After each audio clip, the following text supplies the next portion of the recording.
काही लव जिहादच्या माध्यमातून बऱ्याच ठिकाणी आता लव जिहाद हा काय फक्त गरीब लोकांमध्येच आहे का? श्रीमंत लोकांची मी काही उदाहरणं देतो. आंतरजातीय विवाहाची, बॉलिवूडची. गौरी खान, पतीचं नाव शाहरुख खान. करीना कपूर,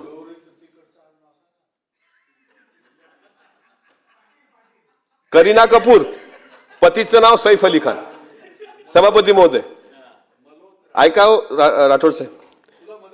जहीर इक्बाल, त्याच्या बायकोचं नाव सोनाक्षी सिन्हा. सुनील दत्त, नरगिस.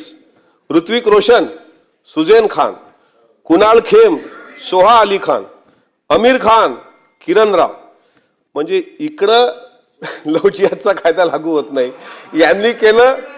अरे काल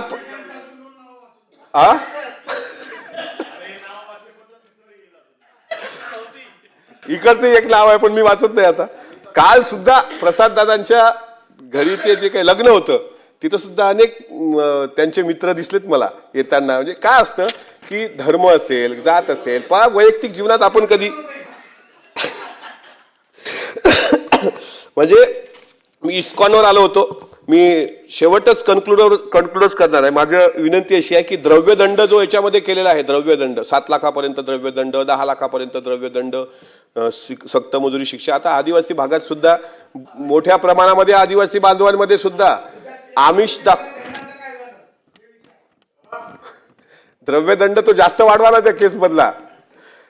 याच्यामध्ये तो म्हणजे आता काय मेळघाट आहे, अनेक ठिकाणी आदिवासी भागात सुद्धा सक्तीचे धर्मांतर करण्याची एक प्रघात आहेच. म्हणजे तिथे जातात, त्यांना आमिष दाखवतात, त्यांना काहीतरी तुम्ही हा धर्म बदला आणि धर्म बदलल्यानंतर मग तुम्हाला राशन पाणी नोकरी बिकरी असं दाखवतात आमिष. पण त्यांना मग कोणीतरी बोललं, मग भाई जगताप साहेबच बोलले का बेरोजगारी धर्मांतराचं मूळ कारण आहे. बेरोजगारी याचं कारण असं आहे की त्यांच्या हाताला काम असलं तर ते आमिषाकडे वळणारच नाही. आता काही ठिकाणी शारीरिक आमिष दाखवल्या जातात, काही ठिकाणी प्रलोभनं दाखवल्या जातात, काही ठिकाणी नोकरीचं आमिष दाखवलं जातं. त्याच्यामुळं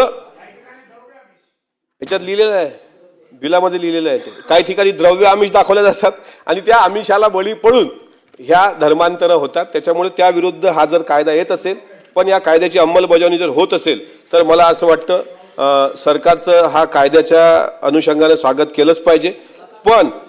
पण जगताप साहेब, तुम्ही माझं पूर्ण ऐकल्यावर हसणार आहोत.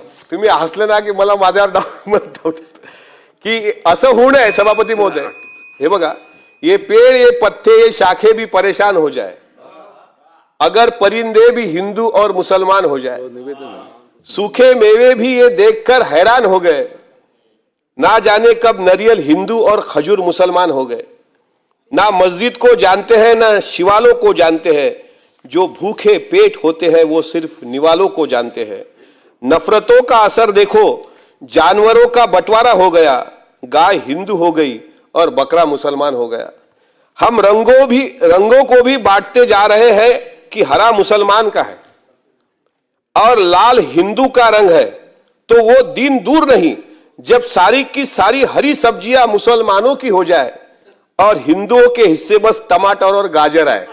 त्याच्यामुळे रंगावरून भेद होता कामा नये, द्वेष होता कामा नये आणि या कायद्याचा गैरवापर होता कामा नये. हे काय